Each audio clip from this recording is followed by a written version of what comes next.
Hello, hello. Welcome to Radio Panini. My name is Gerald. I am a Venezuelan DJ, producer, based in Stockholm, Sweden. And I'm very happy to be down here in Copenhagen this weekend for make this cute event that we put together a couple of months. But everybody was on holiday, so I was a bit hard, but we are here. And the name of this event is called Bash is Back. And queer DJs in solidarity against genocide and pinkwashing. Radio Panini invites Alex VLC, That's me. my colleague here, and myself, the Gerald, to create a special Friday, all day featuring entire lineup from local LGBTQ plus community, the panel talk, very welcome from LGBT refugees and asylum seekers in Copenhagen. Later on today, 22, will join us Gabling, local DJ that we really like together to go the party until 5 a.m. So Please come. please come or please stay. I just wanted to take, if you don't read the event, I just wanted to say why it's called Bash is Back. We're taking inspiration from Bash Back, a network of queer insurrectionary anarchists active in the US between 2007 and 2011. We recognize and stand in solidarity against genocide and pinkwashing in act of a social rebellion. We are coming together to let music give us energy and power. Free Palestine, free Congo, free Haiti, free Sudan, free Venezuela, free Tigray, free Ukraine, free them all. Solidarity everywhere. So there. It was free Palestine. Thank you so much, Gerald, for that. And well, now we're going to have a talk with someone we're very excited to have. And I just want to say that the reason why we have LGBT Asylum with us today is because we think their work is insanely important and I think tremendously relevant, especially right now. And we just want to say thank you so much. And I think I'm going to let you introduce yourselves and give us a little bit of a background to LGBT Asylum and what you do there and how long you've been there and whatever you would like to say else. Okay. So I am Pedro. I go by he, him, they, them, and I started really recently LGBT Asylum. So I can only talk about where my expectations were before, and then how it's been so far, like getting into the community here, and yeah. What do you do there at LGBT Asylum? Like, My role is I'm part of the mentor program, which is like I am like for the people who has been running Asylum already, and they just need someone by their side, and I'm just there to give them support, and if they want someone to talk to, give them like guidance in terms of like where they can go if they want to like find residency or like find a job or any question that I can help with. amazing. Thank you, Pedro, and welcome. Thank you. And I am Morten, and I go by he, him. And I've been a part of the organization almost since the beginning. And when I heard about this organization, I was looking for something to do voluntary, and I just thought like this is so me. This is something that is so important to highlight, and so I joined a little year after the first steps, and so I've been there since 2013, and we have gone a long way, and I met a lot of people, and I helped a lot of people, and it's been so great, and I feel like I really have found, my family and something that keeps on being very important and is a need constantly. So, and I am a contact person, which means when people come and seek asylum, I am the person who is being referred to, and we are usually two on every case, and then we just prepare people for interview and to go to to the interviews with the immigration service, and also to if you have to go to court and find a lawyer and stuff. So that's a lot of work in being a contact person. And I'm also a board member, and I help out with the camps and wherever. Whenever I have, like, sometimes you're a bit, it's voluntary work, so, you know, sometimes you also have a lot of work to do yourself, or you have to, you know, take care of yourself as well. So it goes up and down in how many resources you have personally. Yeah. Amazing. Thank you. I think that kind of ties to like my next question, which I feel like you already answered. Why did you choose to participate or like be a part of LGBT Asylum? And I guess it ties into your values, but also there's a sense of like community and family, right? I don't know if there's anything else you would like to add. Other reasons? Just that I met like so many amazing people from all over the world, and I feel so. I always get so emotional when I think about it, because I have met so many people from so many places. I've heard so many stories, and people have put their trust in me, and I have been responsible for something very important in their life, and we have ups and downs, and thankfully I have been, having a lot of positive answers, and people have gotten asylum, and I've seen how people are blooming and finding a new way of life in Denmark. And so it's been amazing to also follow all these amazing people's journey into safety and a new life. And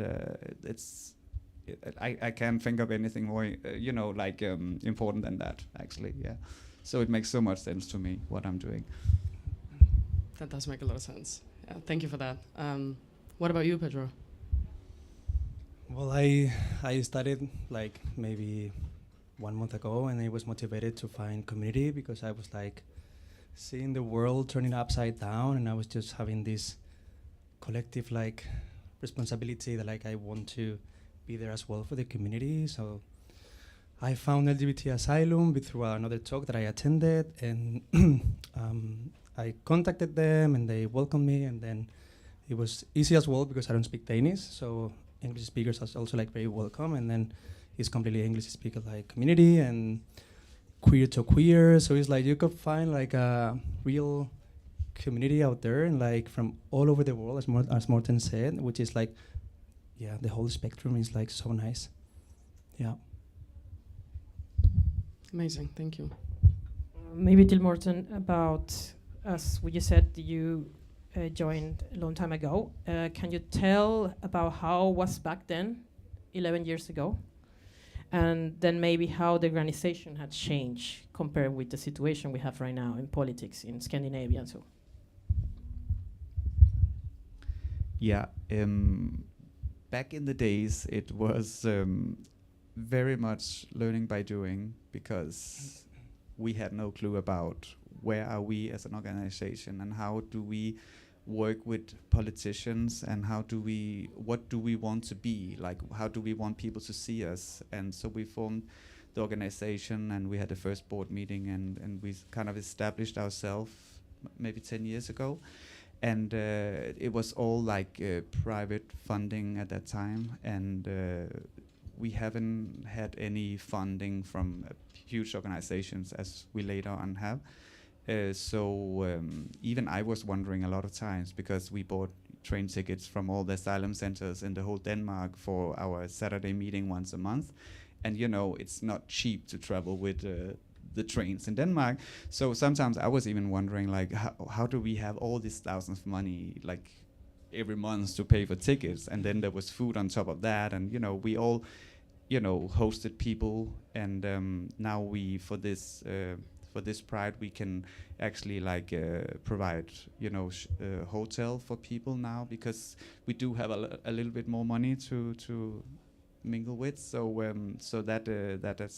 it's changed a lot, and we have also participated and are invited into a lot of talks with the politicians, and they take us very serious, and we have really gotten, we really are standing very strong, and we are being very respected by politicians and also in the asylum centers, because when we started out, they didn't even know what LGBT was. You know, we had to educate all the people in the centers around, and now they all have one or two, you know, LGBT responsible persons in every asylum camp, thanks to us. And our work is being well respected, and they call us and ask about if they have some kind of problems, opinions, and could you know, we have even went to the different centers to educate them and how do we take care of these vulnerable people. So yeah, that's I don't know if it answers your question, but there's just so much more to it. But that's kind of like where we are now, and we have a community space in Lavendelstræde in the city center. And it's our own, you know, we were just, you know, jumping around, and then we could borrow this basement or we could borrow that, and we were in private apartments for the first few years, and to actually have our own place is still so amazing. And we can all, yeah, totally, and we have like people who are being hired and paid, and you know, before everything was just voluntarily. So I mean, we have gotten so far in those 10 years, and I'm really proud of what we have become, yeah. Thank you so much. And in terms of like, I just want to say, in terms of work within the organization, if you could speak a little bit more on how things has changed when it comes to helping refugees. You know, 10 years ago versus now, what kind of like challenges are you facing right now that you haven't back then, and so forth? Yeah, in the beginning, we didn't have anyone who actually got positive and who were actually granted asylum. So it was just like people coming in, and we were helping them, learning by doing. And then there was more and more people who have gotten asylum and had to start a new life in Denmark. And so there became a big demand on people who are actually refugees. And we were like, we have to do something about this, because we cannot just leave them. And, you know, now you got an asylum, so you can, you know, just find out yourself. So we established this refugee group, and we had camps, and we were just meeting with people who only got refugee status. So then we kind of like, now we have camps for everybody who is either or. So but the work, it goes up and down really in terms of how the immigration service are. It's doing interviews and who is getting and who is not getting, and you know, they're tightening the rules, and for the moment a lot of Ugandans are suddenly granted asylum, and before they were all like rejected. So it's just really, you can never really figure out what's happening. And yeah, as I say to people, I can never guarantee them anything, but we can try our best, and hopefully the people who are having the meeting had a nice sleep and were not grumpy, so they are a little bit more positive, and hopefully they will give you asylum. But we try as hard as we can. Yeah. Amazing. Thank you so much. And thank you so much for trying so hard. I think that's really, really important. Maybe how we can support, like people just can contact direct into the association to donate. I guess it's like Patreon, or I don't know, kind of like donation based, a month or something like this for people to, like if I just hear about it and I would like to help up, like how should I do that? By internet, calling, signing up to be a volunteer, like. What is the most? I guess you need more volunteers every time. I guess is what's the most important thing. Yeah, there are high demands on contact people, and also the new mentor program that Pedro is a part of. It's relatively new, and we still haven't started. So, I mean, it's there's a weekend where you're gonna get a bit of education, where we're being told like what do we want with this group and how can you help. But in terms of finances, you can always be a private donator, and every month you can see it on our website. So that's how you can help us. And also, if you identify as LGBT+, then you can be a contact person, or you can be a community organizer who helps out with parties and cooks food for example, Pride, and then there's the mentor program. So it's we always need new people, so everyone is welcome. And you just we have our phone number. You can call us when the opening hours, and it's all on the website.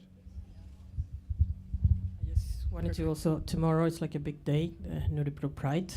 How is the preparations for tomorrow? I think you have a block, right? Yes, we are meeting at 12 at the Red Square in Abo, and then we are gonna walk all the way to Folkets Park. And yes, I think everyone is free to join, but I don't know if it's something. Everyone? Okay. I'm just saying out loud here, and then it's like, okay, no, you're not gonna come. But yeah, so Everybody's welcome. yes, I wish you all joined, I guess, the more vulnerable. And on Yes, Instagram exactly. You can find the post where of the meeting. At our Instagram page, you can find like where we're meeting and what's happening, and like what we are participating in. And Petra has been cooking all day, so we have some food for tomorrow and You gotta for all remember our about members. that. Gotta take care of yourself. Because as well. we are quite a big number of people who is going to have brunch tomorrow morning in our community space, and then we're gonna walk, and then we're gonna meet again and eat together. So it's a very nice weekend. We are looking forward to see all our members who's coming in from all over the world, not all over the world, all over Denmark right now. So we're going back to greet them after this. Yeah. Perfect. I actually had a question before, the question relating to the question before about the mentorship program. I'm actually just very curious to hear what it is about. What does it entail? If you could tell us a little bit more about it. I can tell really little right now because it's very new. So there is actually like, I only know another mentor person, but we have not been assigned any mentee or like a person to help yet. But in the meantime, there's always like work for organizing things and also like helping to translate as a translator. There's always things that you can help with, and of course this is getting bigger and bigger, and then at some point one day they will call you saying like someone has been running Asylum, and then you can just help them out. Yeah. Amazing. What about Palestinians in Denmark? You can ask. I have to take a look at the paper. I'm really sorry.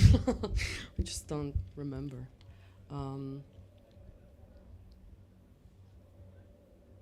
Okay, that feels like an obvious answer, but maybe not to everyone. But I just want to also highlight this, like, why is your work important? Why what LGBT Asylum does is important, and why is it relevant, and why we should keep on highlighting it?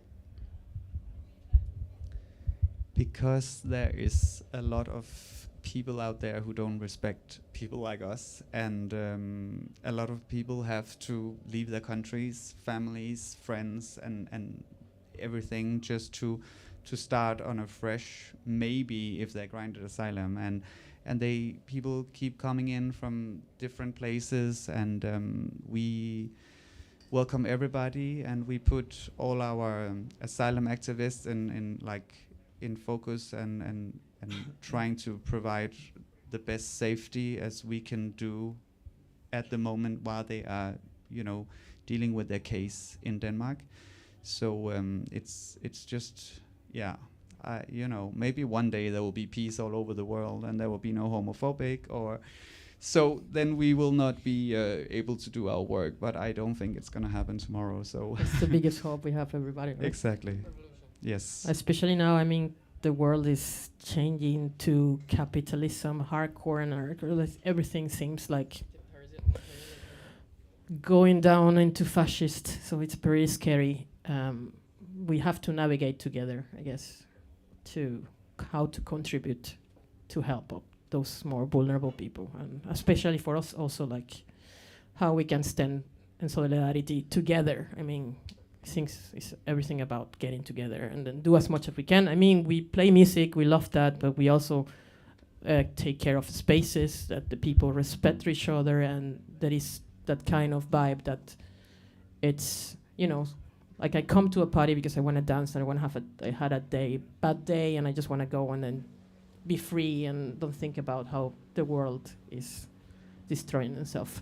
And little subject about that we all know that we are living now in a genocide happening in our eyes, not only in Palestine and in other places as well. And there is many LGBTQ plus people from Palestine in Denmark. I mean, how is the situation with them right now?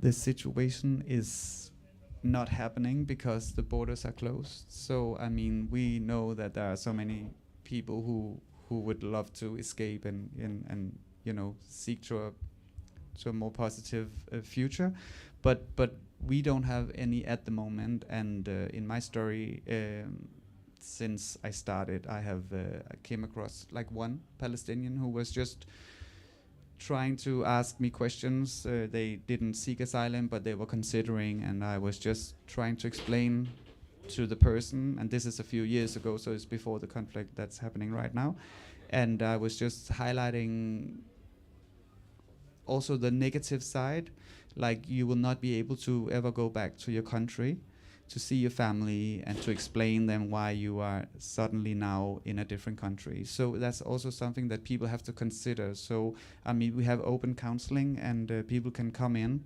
from no matter where they are or backgrounds, and just, you know, hear a bit more the procedure of asylum, you know, because it's not something that's easy, and you never know how long it's gonna take, and you're gonna live, you know, pretty bad life until you are granted or you know, you don't get asylum, and you're gonna live in a center and have very little money, and you have no rights, and you're just gonna, it's gonna be tough. So that's also something that people have to take into consideration, instead of maybe finding another way of staying in Denmark. I mean, if you have a great or if you have like some kind of, you know, education that could make you stay here, that's also something. So you at least are able to go back to your loved ones, you know, because it's really like it's a cut where you just have to give up a lot of things when you seek asylum, and that's something that people can forget sometime.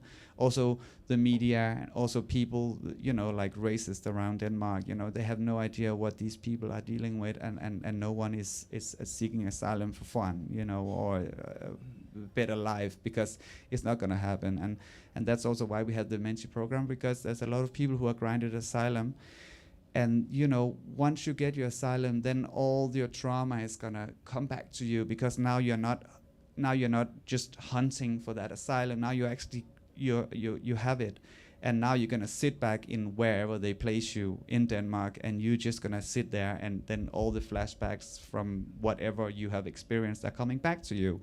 So that's why we have the mentor program, so people can call, because when you get asylum, then your contact person is not going to be a contact person anymore. So who do you call then, and who do you know, reach out to? If you have, you know, how do you do your taxes in Denmark, and you know, everything is just, and Meat, and you know, all these things that is so tricky to figure out, like how do I figure it out? So that's why we have the mentor, so we can kind of make it a little bit more easier to start your new life in Denmark without your family, totally alone. And that's why we have created this kind of family bond between people and us as contact persons. So that's something we take very serious, to make people still feel welcome in our organization after they're granted asylum. Yeah. Amazing. Thank you so much. You want to say anything else? Yes. Pedro? I just want to say that despite all the traumatizing backgrounds they have, it's really beautiful to see them like coming up together, learning from each other. From some of them come from countries that they don't have any information about the collective, everything that they should know, and then about themselves that they don't know, and then coming together and see them like blooming is so beautiful. And I just get goosebumps when I talk about it, and it's just because I just been cooking today, and they've been coming together, and then it was just so nice, and they welcomed you, and they say thank you for being here. I'm saying like, thank you for being as well. It's like so beautiful. So despite everything, it's beautiful see them blooming.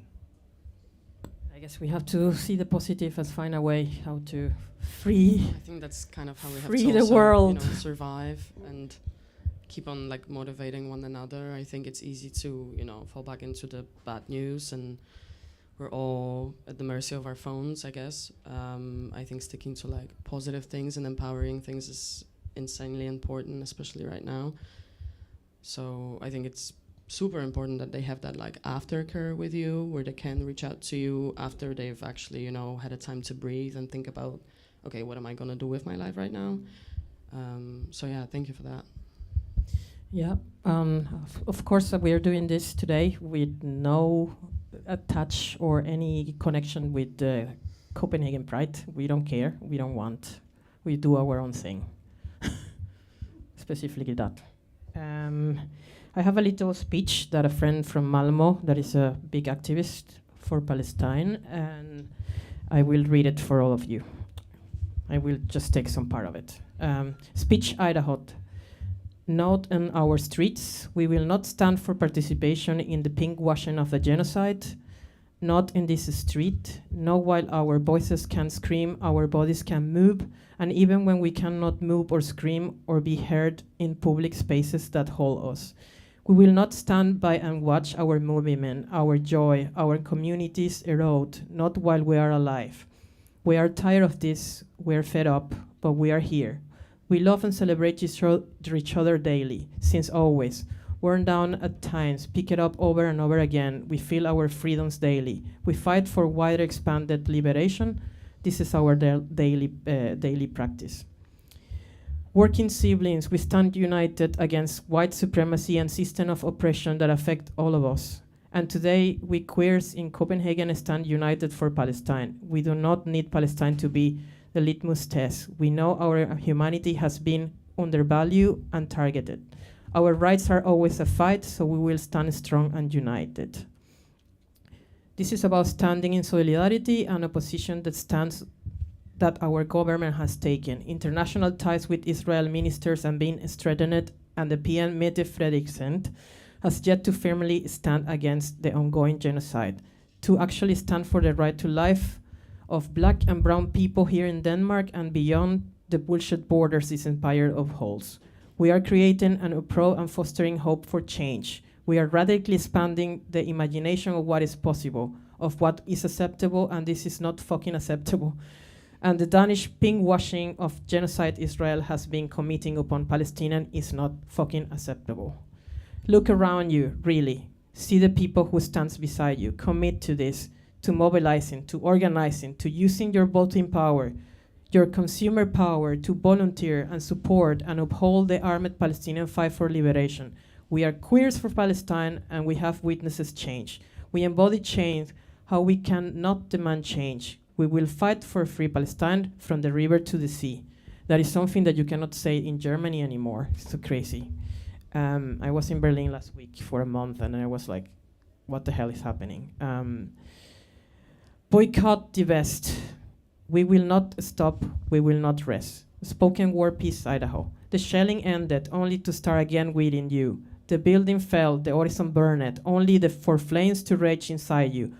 Of each of every single one of us, everywhere we look, there are we want to scream and fuck and dream out loud. On the sunny streets in Malmo, in Copenhagen, in Stockholm, in Berlin, in Paris, no matter what, Caracas, anywhere. For the lost ones, for the live ones, blessed are blessed are the sissies, the body dykes, the people of color, the racialized queers, my kid and my kind. Blessed are the trans, the high femmes, the sex workers, the authentic blessed are these identifiers. The gender illusionists, the non-normative, the gender queers, the kingsters, blessed are the disabled. The hot fat girls, the weirdo queers, blessed in the spectrum, blessed in consent, blessed in respect. Blessed are to be loved who I didn't. Describe, I couldn't describe. We learn to describe and respect and love. Mark Auger, Ultanis to Brown Body. Free Palestine. Thank you.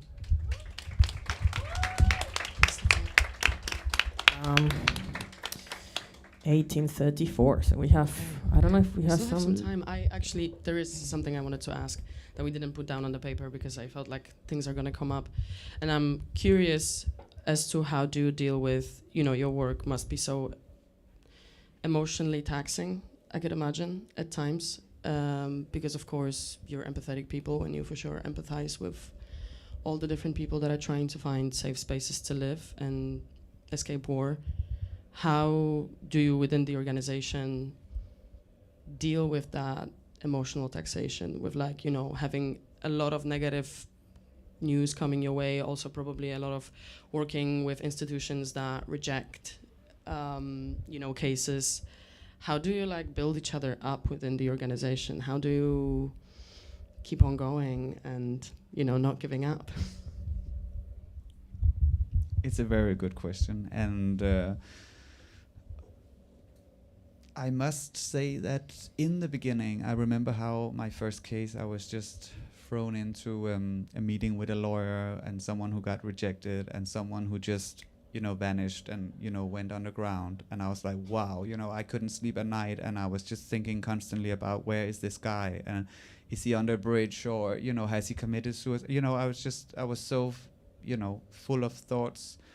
And so as time goes on, you kind of have to protect yourself and to be a little bit more cold in a way where you otherwise you will not last, because it's very emotional. And we do have supervision where we have someone who comes in, and we have both in English and in Danish, where we can come in and speak about different topics and elaborate with each other about tough things that is happening right now in your life with the group. So I heard stories where I just couldn't believe it's true, something that sounds so unbelievable, and it's hundreds of stories over the last 10 years. So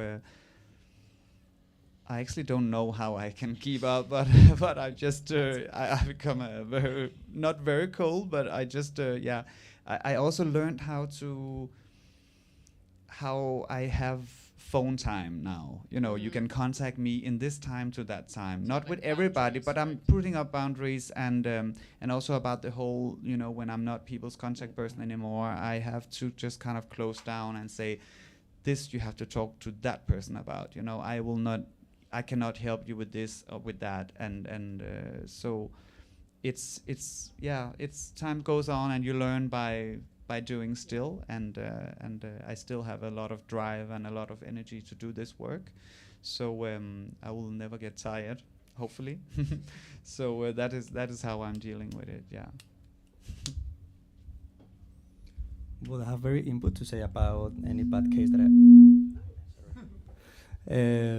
but I can feel that you can count on everyone in the organization. You can talk to not only, other volunteers in your same position, and then take out and see how it's going. And if you need help, I've been told that you can also ask for help to be two people in the same case.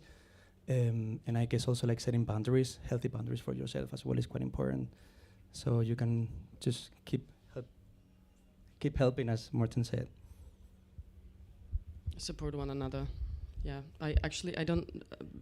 Now I'm kind of jumping back. This is a little bit chaotic, but I was, because we didn't really get into it, and if you would like to speak on it, how does the asylum process look like in Denmark, more or less?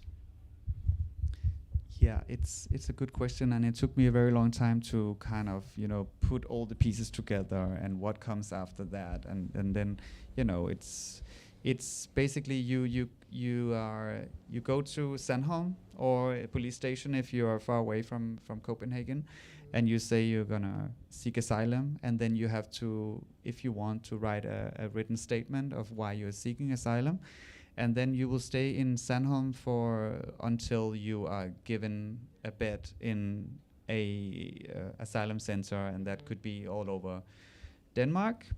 And they are opening and closing in different situations. Like in 15, we had a lot of people coming in, and from a lot of places. So there was a high demand. So new centers opened, and now there's a very few.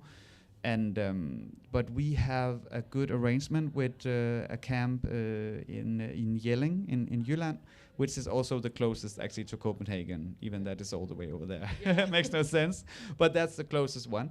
And then the staff there are very kind, and they have LGBT nights every Thursday, and we try to get the people who wants, because it's not everybody who wants to be outed, and someone likes to just come and join our meetings but are very private about their case.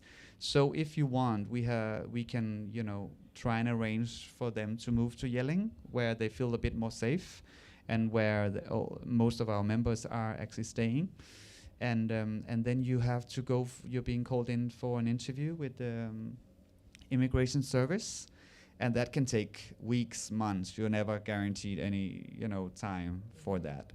And then after that first one, then you're called in for another one, and then that can also take months. So it's like you can never. If people ask like how long will it take, we have no answers.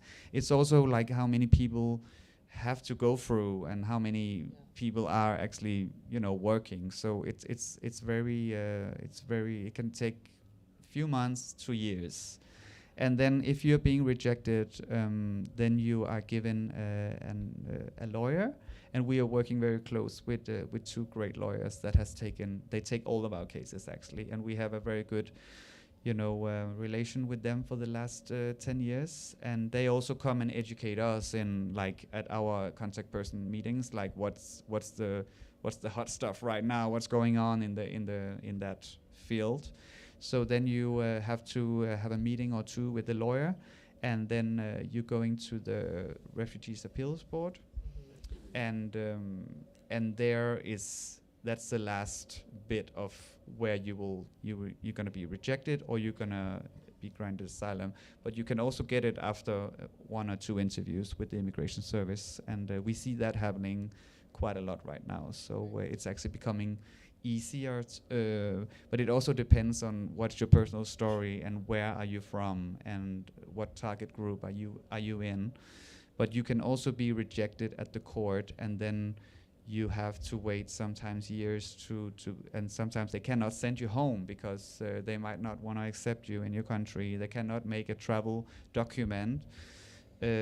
So that's more or less the procedure, and that's where we come in, because you can live a very lonely life in a center where you are the only one, and you feel very depressed and you miss all your loved ones, and that's why we're creating this space where we're going on 3 camps a year, and then you can participate in that.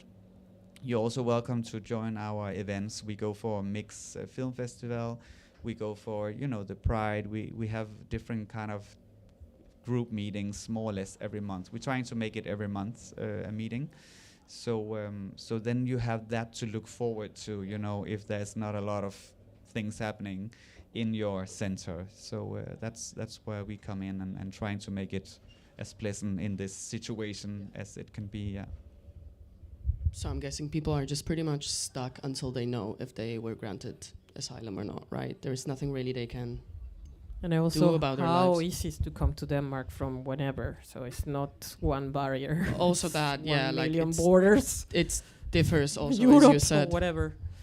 It differs on the complex. target group, right? So depending on from which place, like, and how is that? Like what kind of, I don't know if you can give like any examples of like differences based off of, you know, whatever regions people are trying to seek asylum from. Like, I don't know if you can speak a little bit more on that.